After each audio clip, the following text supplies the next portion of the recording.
Hello, everyone.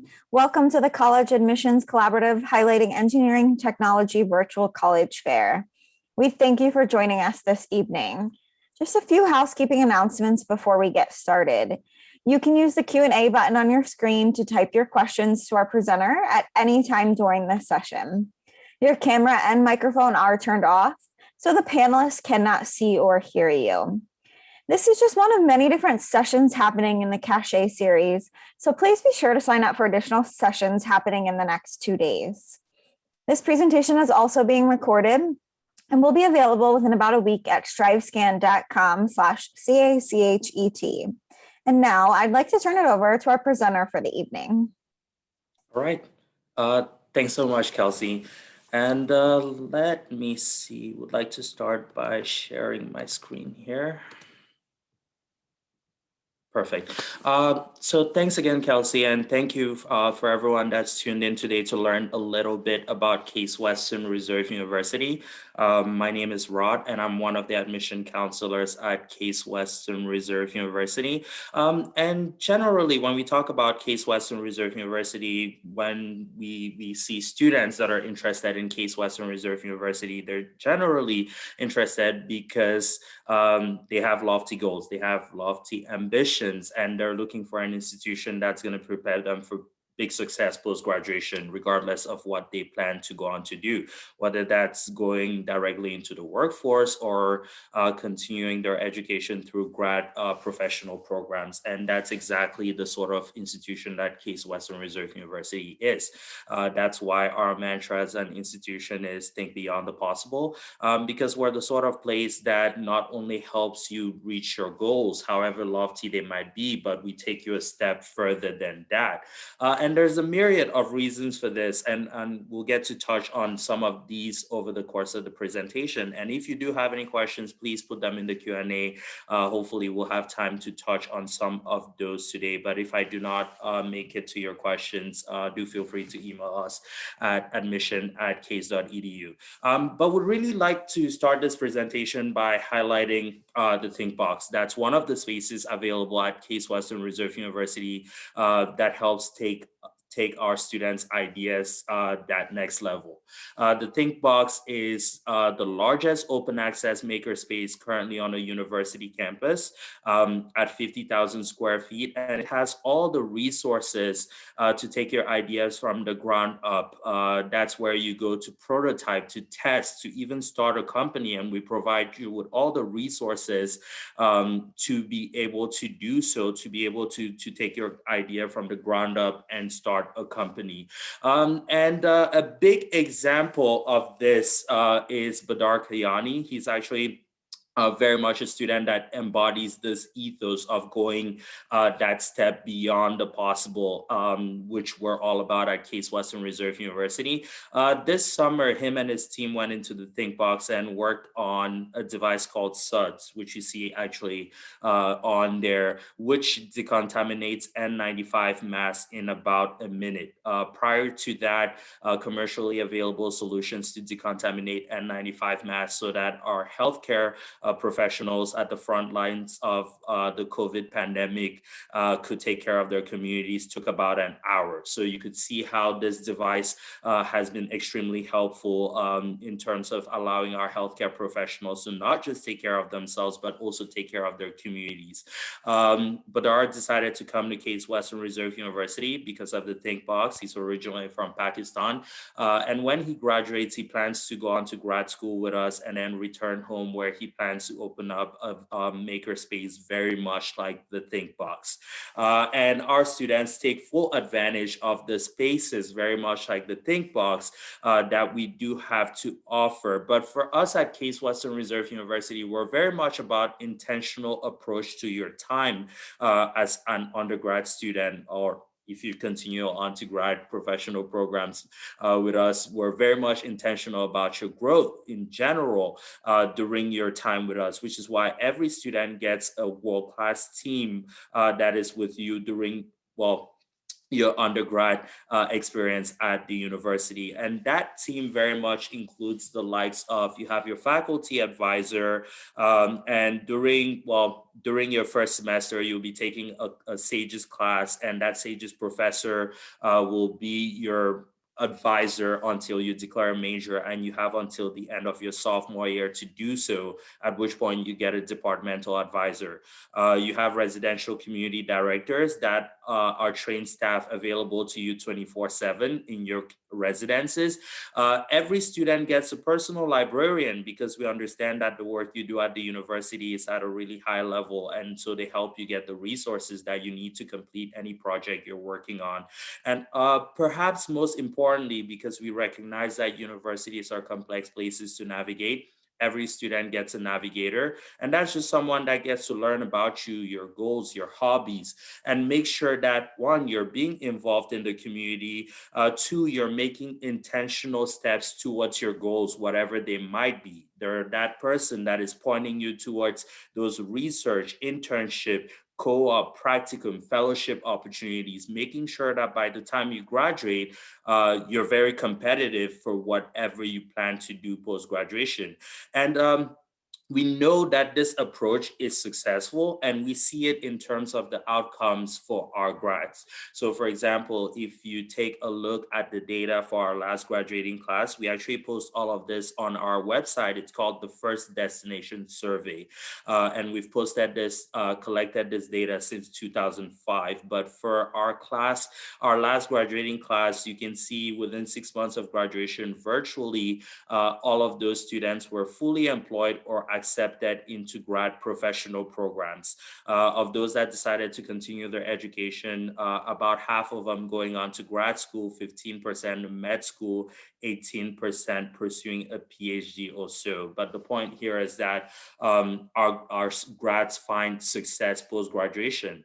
Now, why does this tend to be the case? As I mentioned before, there's a myriad of reasons for this, but I think it all begins in the realm of academics, where we break down the boundaries between different academic disciplines to allow you to go out and explore any and all academic interests you might have.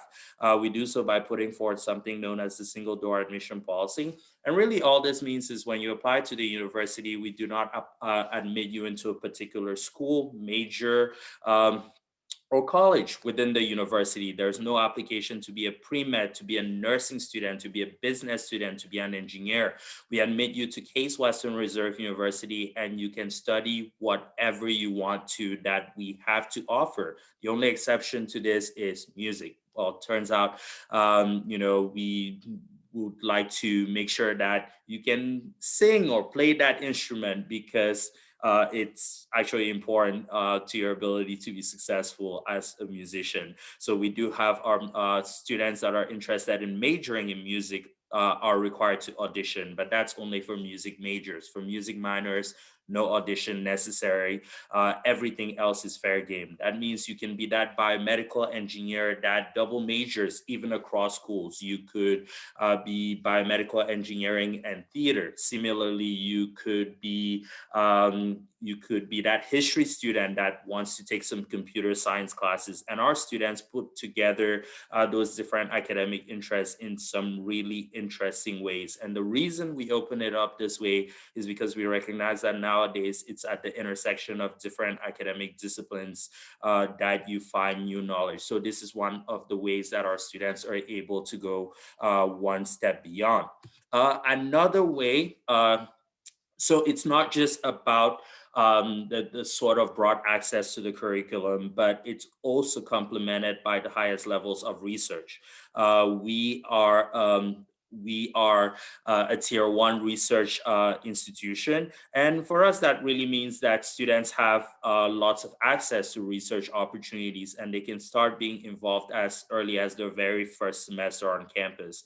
I think it's telling that for an institution with only about 5,400 undergrad students, we have as much research activity going on our campus as some of the biggest state research universities in the country that typically have 20, 30,000 students. And that speaks a lot to the sort of access to research opportunities that you do enjoy as an undergrad. And these are cutting edge research opportunities, as evidenced by the fact that last year we were ranked top 20 institutions in the world for both commercialization of research and utility patents granted to our faculty. And those are the kinds of research opportunities you get to be involved in starting that first year. Would like to cite as an example, you have Chris Carr here, who discovered a galaxy during his junior year while conducting research with Professor Mijos at our Keat and Peak lab in Arizona. Later that year, he got to interview Neil deGrasse Tyson on his radio show on campus. And I'd like to say he's a student that is special, but not so much unique, because you find a myriad of students doing equally incredible things on the research front at Case Western Reserve University. And some 81% of our undergrads are involved in research or some sort of creative endeavor by the time they graduate. So when you put together that broad access to the curriculum, this that is complemented by the highest levels of research, and you add to it our location, that is really a formula for success, and that is a massive advantage for our students. Cleveland is that neighborhood that you have access to as an undergrad student at Case Western Reserve University, and it is on the map, whether it's for business, for food, for healthcare, innovation. And that's something that Ari Lewis here found out. When he graduated, he's originally from New York. He went home and then he crunched the numbers, and it just made sense for him to come to Cleveland to run his two companies, one a venture capital firm and the other one a consulting firm based on blockchain technology, because Cleveland has established itself more recently as a bona fide blockchain hub. So it just made sense for him running a consulting firm that's based on blockchain technology to come run that company in Cleveland. And just 2 years ago, he made it onto Crain's Cleveland business list of 30 under 30 entrepreneurs in the city.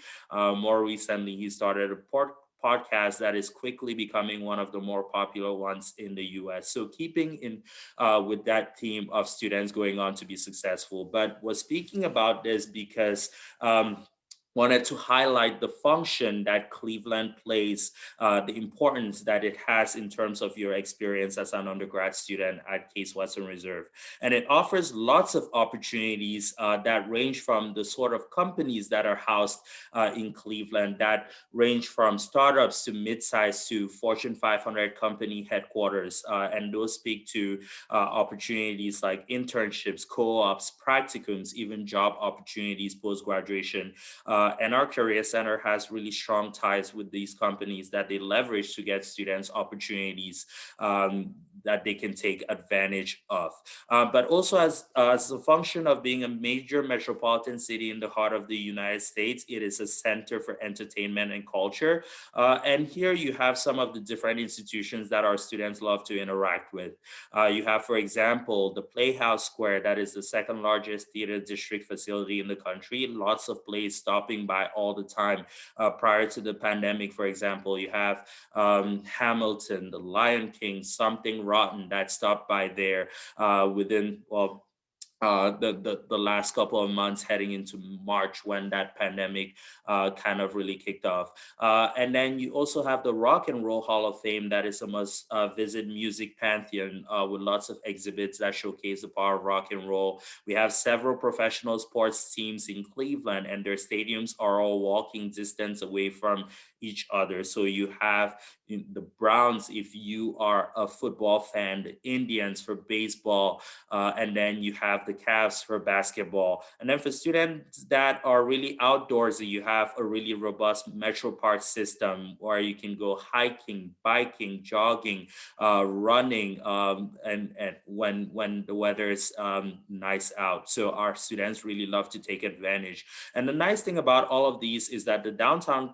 Cleveland area you see here is just about 15 minutes, 5 miles west of our campus. So one of the major advantages to being a student at Case Western Reserve University is proximity to the opportunities that are available in the city. But even more important than that, and you see in this picture, you can see the downtown area in the background there and see us in the foreground to give you a sense of where we are. But we are located in University Circle, which is one of the most culturally dense neighborhoods in the United States, and perhaps one of the biggest advantages to being a student at Case Western Reserve University, because this is the medical, academic, and cultural center of Cleveland, and Case Western Reserve University is the center of it all. Now, on the cultural front, you have institutions like the Cleveland Museum of Art, one of the best art museums in the country, absolutely free to everyone, has 40,000 masterworks or so, and it's right on campus. You have one of the top 10 orchestras in the world that is housed in Severance Hall, the Cleveland Orchestra, and you typically get season passes as an undergrad student to go watch them for $35. You also have the Museum of Contemporary Art is right on campus. The Cleveland Botanical Gardens right on campus as well. And you have other institutions like the Museum of Natural History, where lots of students are involved in hands-on anthropology work, and that used to house Lucy, the oldest, well, used to be the oldest ancestor of humans that was found by one of our anthropology professors in Ethiopia until Lucy got moved back. But as of last year, Lucy is no longer the oldest ancestor of humans because another one of our anthropology professors found what is now the oldest ancestor of humans in Ethiopia as well. But these are some of the opportunities you have pretty much on campus to go out and have fun with your friends to build some cultural capital. But on the medical side of this location, we have 3 world-class hospitals within walking distance. University Hospitals is right on campus, home to the Seaman Cancer Center, Rainbow Babies and Children. So lots of research, volunteer opportunities available there, shadowing opportunities. We usually joke that Cleveland is a really good place to be sick. And just to give you some perspective for that joke, in University Circle, there are more physicians than there are undergrad students. And again, we have about 5,400 undergrad students for some perspective. Just down the street, you have the Veterans Affairs Hospital, the 3rd largest one in the country. We see lots of students, especially in engineering, that are interested in developing prosthetics. They go there for opportunities. And then about a 10-minute walk down the street as well, you have the Cleveland Clinic that is currently the 2nd best hospital in the United States, one of the top 10 hospitals in the world. And next door to it is our $550 million health education campus that houses our medical, dental, nursing students and really highlights our emphasis on collaborative learning as we have all of those pre-health professionals in that space. So you can clearly see here why I should say experiential learning is such a huge part of the undergrad experience at Case Western Reserve University. A big part of that is because of our location and all of the institutions that are there. And that's why all of our students love to learn by doing. 99% of them take advantage of at least one avenue for experiential learning. And that's between all of these different avenues that you see here, whether that's service learning. We have our Center for Civic Engagement and Learning that has partnerships with community-based organizations in the area that they are able to link students with based on their interests and whatnot, so they can take advantage of service learning opportunities. I've spoken about how important research is to us, but then you also have clinicals for our aspiring nurses, and they do those clinicals at the world-class hospitals that I just highlighted. And our nurses graduate with almost double the national average of clinical hours at 1,350 hours, where the national average is 800. So they graduate, they're extremely prepared, and employers love our nurses. In the past 5 years, on average, 95% of our nurses have a job offer by the time they graduate. And then I also spoke about the think box at the beginning of the presentation, and I think it really highlights our philosophy on entrepreneurship in that you have access to the premier makerspace on a university campus in the country. You have access to the resources, the tools that you need to develop your ideas, like your laser cutters, 3D printers, circuit board routers, milling machines, water jet cutters, sewing machines, you name it. And you can develop any idea from the ground up. You can start a company, you keep the intellectual rights to whatever you develop in that space. And we even help showcase your ideas by helping sponsor you, so you could go to conferences to speak to um, to basically try and raise funds to speak to investors. And if you're familiar with the Consumer Electronics Show, it's one of the biggest tech expos, perhaps in the world, happens every January in Las Vegas. And we have the biggest university footprint of any institution in the United States there. So we send student entrepreneurs all the time to showcase their ideas. And then you have co-ops where, well, mostly engineering students take advantage of that. Typically, you do so for about 7 months. You get paid, you get experience. You do not pay tuition during that time. And about half of the students that take advantage get a job offer from the experience. So we highly encourage it. And all students have access to internship opportunities that are facilitated by our Career Center. They hold job internship fairs every semester on campus and usually attract about 250 plus employers to come engage with our students. And some of those hire students right on the spot, whether that's for co-op opportunities, whether that's for internship opportunities or job opportunities post-graduation. And my favorite avenue for experiential learning is study abroad. We typically have students study abroad, well, pre-pandemic and post-pandemic, that's going to be the case as well. Studying abroad in all continents, and that includes Antarctica, where we typically have a group of students go out on a meteorite finding mission. But students can go for varying lengths of time. You can study abroad for a semester, a year, for 2 weeks as part of a course, for 3 months over summer break, or and anything like that. You have lots of options available to you.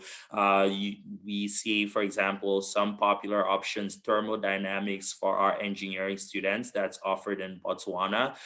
You have bioethics courses in France, in Costa Rica, in Spain, and whatnot. And we recently just struck a deal with the government in Tanzania to have some of our students go work on some sustainable engineering projects there to benefit communities as well. So lots of options available to you, and we highly encourage that you take advantage of.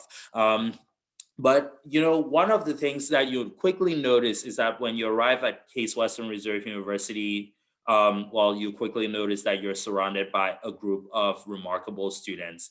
And these are really students that challenge you to be your best self on a daily basis. These are smart students. They are curious. They care about each other. They're willing to contribute their unique insights to to the community. And these are the sorts of students that we're looking for. Our students brings diversity in lots of different facets to campus, whether that's a diversity of geographic experience, whether that's socioeconomic diversity, racial, ethnic diversity, diversity of religious orientation, political orientation as well. All of those things come together to create an environment that really challenges you and allows you to grow as an individual, a rich educational environment, if you will. And this is intentional on our part. We to create this sort of environment. And part of it is also being in the cultural medical center of Cleveland that attracts people of varying diverse backgrounds that you get to engage with as an undergrad student, which really leads if you will, which really leans to the sort of experience that you get as an undergrad student. And speaking of that community, it is a very residential community. During your first 2 years, you have to live on campus. During the last two, you do not. But as you can see from the percentage of students that live on campus, most of our juniors, seniors do elect to live on campus as well. And it is a vibrant residential community because we have some 200 plus student organizations that our students can be involved in. Um, Perhaps the biggest avenue for student involvement is actually in the performing arts because of the 200 plus community of or the 200 plus organizations we have. 50 plus of those are in the performing arts. So there's lots of interest in music, theater, dance, and there's an opportunity for everyone to be involved regardless of prior experience. And then about 13% of our students are varsity athletes and compete in one or several of the varsity 19 varsity sports we have to offer. We're an NCAA Division III school, so you're a scholar before an athlete. But if the rigors of varsity athletics are not for you, there's always club intramural that you can be involved in. Club can be semi-competitive to extremely competitive. For example, our ultimate frisbee team is the only Division One team we have on our D3 campus, and even then they are nationally ranked. So that's an example of a very competitive club team. But then intramurals is really casual. You band together with a group of friends, form a team, and compete in whatever sport you want. And Battleship is one of the ones I always recommend if you end up at the university to try. It's basically teams of five. In a boat in the pool, trying to you have buckets trying to uh, get water and sink the other team's boat, and it's lots of fun. Lots of our students get to be involved in that one, and it's a really unique one as well. But then community service is also a big part of the Case Western Reserve University identity. Not only do we have some 20 plus community service organizations you can be involved in, but one of the biggest avenues for student involvement in community service is actually through Greek life. And our Greek chapter is consistently ranked as some of the top in the nation per capita for number of community service hours they're going to put in over the course of the year. And our Greek chapters, well, last year put in about 2 million volunteer minutes over the course of the year. So that's a big avenue for community service, and that's really what they're known for. And then, as I mentioned before, we really do value all facets of diversity, and that includes cultural, religious diversity. That's really reflected by the myriad cultural, religious organizations you'll find on campus. We have, for example, the University Diversity Collaborative, that is an umbrella organization for the 20 plus multicultural groups that we have on campus that come together and talk about some of the issues affecting our community. Then you also have the Interfaith Center that is also an umbrella organization for some of the religious organizations that we do have at the university as well. And then at this point, actually, really typically like to stop and see if we have any questions. And I do see only, well, we have one question so far. So really encourage you, if you have any questions, to continue to send them in. Just have a few slides left here, going to be touching a little bit more on admission financial aid. So what we look for when reviewing applications to the university, as well as financial aid opportunities that are available. But the question here is, I heard that one only applies to school, not a major. Is that true for engineering as well? So yes, that is absolutely true for engineering as well. There's no application to be an engineering student at Case Western Reserve University. You simply apply, and when you apply on the Common App, it's going to ask for your top 2 academic interests. So while you list engineering on there, if that's what you're interested in, you're not applying, or we're not admitting you into the School of Engineering or a specific engineering discipline. We're simply admitting you as a Case Western Reserve University student. And if you come in, you want to study engineering, that's great. You have access to all 13 engineering disciplines that we do have to offer, as well as all of the other academic disciplines, should you decide engineering is not what you want to do anymore, you want to try something else, you can absolutely do so. Or even if you want to double major engineering and something outside of that school, you can absolutely do so as well. The next question, what is the average GPA, SAT, ACT score?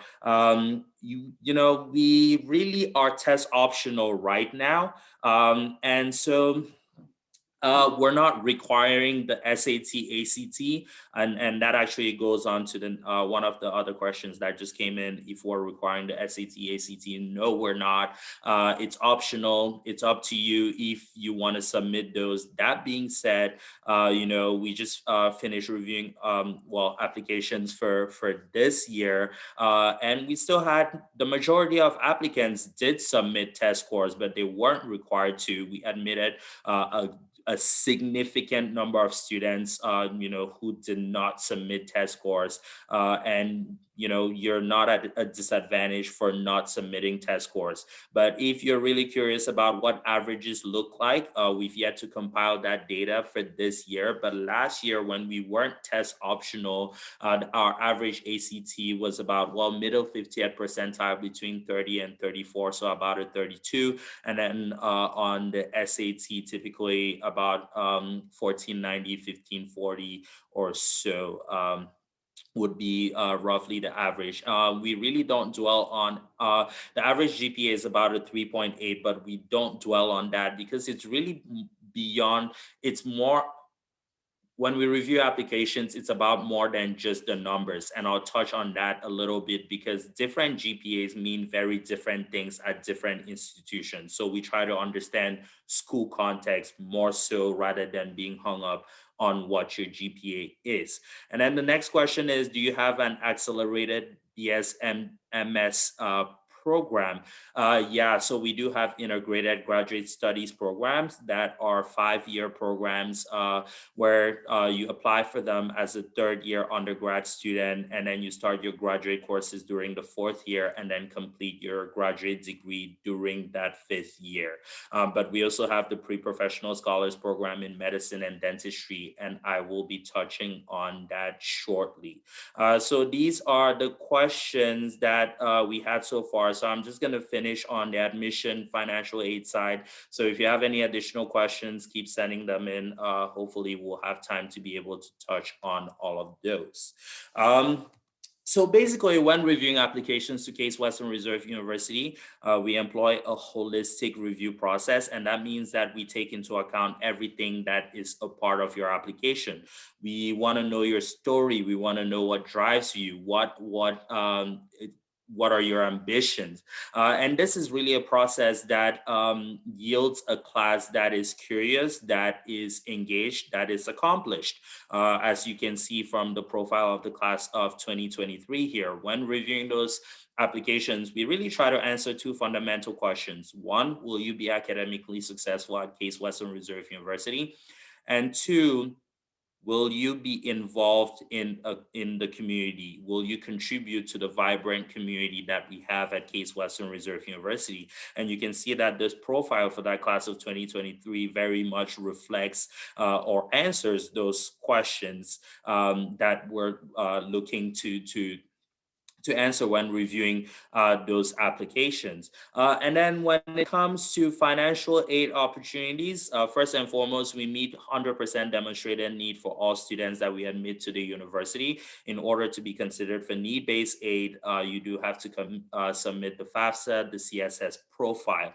And that's, for domestic students. International students only need to submit the CSS profile. And we do meet 100% demonstrated need for all students, including international students. We also automatically consider you for scholarships that range between $10,000 and $30,000 and account for 99% of merit we have to offer. The other 1% are usually, Most of them are full tuition scholarships that are available on our admission website. They all have different eligibility criteria, but you typically have to submit a resume, an essay, a portfolio, depending on which scholarship you're looking at. And you can always start taking a look early on to see which ones you might be eligible for. We also have some additional scholarships like ROTC scholarships, robotics. You have things like if you're a national merit finalist and if you list Case Western Reserve University as a top choice institution, you can qualify for up to $2,500 in additional scholarship money. So there are a few options there, and that's all listed on our admission website. And then we have our different application deadlines here, all available on our website as well. Early action just provides you with an opportunity to submit your application early, and get your decision back early as well. Typically in about late December, usually about December 20th or so, and then you have till May 1st to weigh up your options to decide where you want to commit to an institution. Our early action deadline is non-restrictive, so you can apply early action to us and early action to other institutions. But then you have the binding options, the early decision 1 and 2 for students that know what their very top choice. And if we admit you, you'll come to Case Western Reserve University. You can apply under the ED plans. And then we have the pre-professional scholars programs that I mentioned before in medicine and dentistry, where we grant you conditional acceptance into our med dental school coming in for your first year of your undergrad experience with us. And should you meet those conditions, you go right into our med school, right into our dental school. On the medical side, you do not have to take the MCAT, and that's an 8-year program, so it's not accelerated.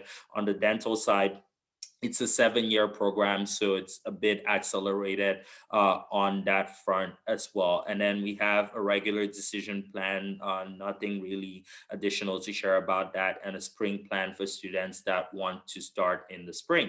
And then for students that are interested in transferring, we also have some of those additional deadlines as well on our website. We do have, we have an early plan, we have a regular plan, and we have a spring plan for transfer students as well. And then would really like to encourage you to take a look at our features page. It has lots of additional content. Lots of great content, like you can hear from our assistant dean of enrollment management that speaks more in depth about some of the different things that we look for when reviewing applications to Case Western Reserve University. You can hear from our current students talk about some of the different things that they enjoy about being undergrad students at the university. You can hear from some of our alums who talk about how Case Western Reserve University prepared them for success post-graduation. And there's lots of news, videos. When I spoke about the Think Box, if you want to see more if you want to see videos that kind of talk more about that space, you'll find that on our features page as well. So highly encourage you to take a look at that site. And then at this point, that basically brings me to the end of the slides I do have today. You have here some of the monuments that we have on our campus. At this point in time, we're not officially open for visits. Well, we are for our admitted students, but not for everyone else at this point in time. But we hope to be able to be open in the near future, and we would love to see you all come visit us at Case Western Reserve University. And when you're out on tour, if you do visit us, try to see if you can recognize some of these monuments while going out on tour.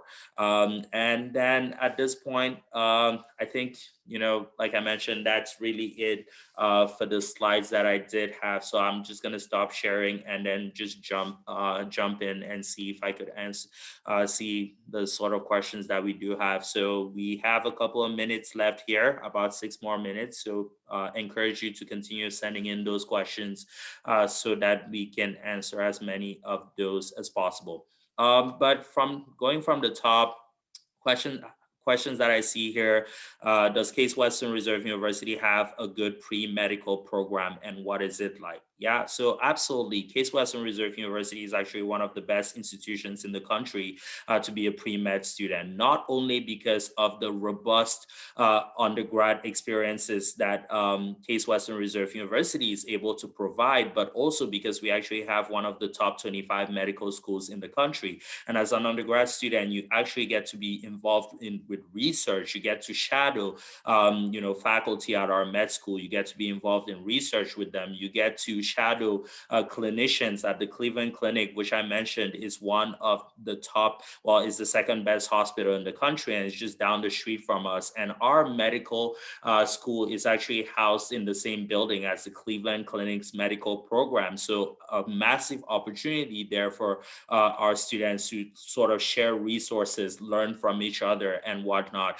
And then as an undergrad student, what really makes Case Western Reserve University special? Well, for one, is the sort of that broad access to the curriculum that allows you to get explore different interests that you might have, and which really makes for unique applicants to med school. And the other part of that is the research part, because we're a tier one research institution. You have the advantage that you start being involved from your very first semester on campus, and really doesn't matter what avenue you're looking to do research in. You have lots of opportunities available in practically any academic discipline that we have to offer. And that's because all of our faculty conduct research. So you can do research with just about any faculty that we do have on campus. And then next question, do we have FIRST robotics scholarships? Yes, we absolutely do. If you go to our website, admission.case.edu, under tuition and scholarships, you'll be able to see some of those scholarships we have to offer. The FIRST robotics scholarship is one of those. Next question here is, what does Case Western Reserve University look for in a student? Some of the things that I spoke about, but then some of the other things I didn't speak about was really your approach to school and personal qualities. Are you the kind of student that comes to class, you're prepared, you've done the readings, your homework, you're engaged in the classroom, you respect other students' opinions, and then perhaps most importantly, you help out your struggling peers, because Case Western Reserve University is a collaborative institution. One of the guiding principles surrounding interactions between our students is the recognition that one of the best ways of retaining knowledge is by teaching someone else. So we're very much a collaborative institution, and we're always looking for students that have a collaborative mindset to learning. Our students are very competitive with themselves because they have lofty goals and ambitions, but they're very collaborative with other students because they realize that at the end of the day, as long as they're all competitive, you're not taking those opportunities away from each other. And then the other question we have here, does Case Western have a business program? What are some details about it? Yes, we do have a business program within our Weatherhead School of Management that covers programs like business management. You have entrepreneurship, finance, accounting, econ. All of those different things are covered within the Weatherhead School of Management. And the business program has actually different concentration. You can go into sort of like supply chain management. You can go into organizational behavior. What are some other things that you can go into here? I'm kind of blanking on that front. But one thing that I will recommend is that if you go again to our website, under those visits and events, you'll find our calendar that actually has departmental webinars with faculty. So you'll be able to see business webinars, sign up for those, listen to some of our business faculty talk about the opportunities there, as well as some of our current business students talk about things they've been able to take advantage of. And it's very experiential learning focused. So they're really focused on linking you with internship opportunities as undergrad students, events. We have things like Trek on Wall Street, where it's kind of sponsored by our alums that work on Wall Street, where we're able to take current students to go network with our alums on Wall Street and whatnot. So some really incredible opportunities there. And then probably the last question here, because I see you only have 1 minute left. Do we have a computer science engineering program? How's it rated? Yes, we do. And our computer science engineering program is actually our second strongest engineering program behind biomedical engineering. And that's really because we had the first degree granting biomedical engineering program in the country. Computer science for us is really strong as well. Would suggest, you jump on our website and take a look at our computer science page to see some of the opportunities there. You can go into things like artificial intelligence, software development, robotics, whatnot. There are lots of different concentrations that you can go into within that as well. And just because we are out of time here, I really recommend, if I didn't get to any of your questions, shoot us an email to admission@case.edu. You can also find that contact information on our website as well to be able to reach out to us. And would like to thank everyone again for all of your questions. Thank you for just being here to learn a bit about Case Western Reserve University. And I will pass things back to Kelsey. Thank you very much. And thank you for a great session. And thank you, students, for joining us this evening. When you close out of this window, there'll be a link to a very quick 4-question survey where we would appreciate any feedback you can provide. This was just one of many different sessions being hosted today, as well as over the next 2 days. So please be sure to sign up for additional sessions in the upcoming days. And in about a week, you'll be able to find this session's recording, as well as all the other sessions recordings at strivescan.com/CACHET. Thank you all so much. And thank you to our presenter for the evening. And I hope everyone has a wonderful night. Take care. Thank you again. Bye-bye.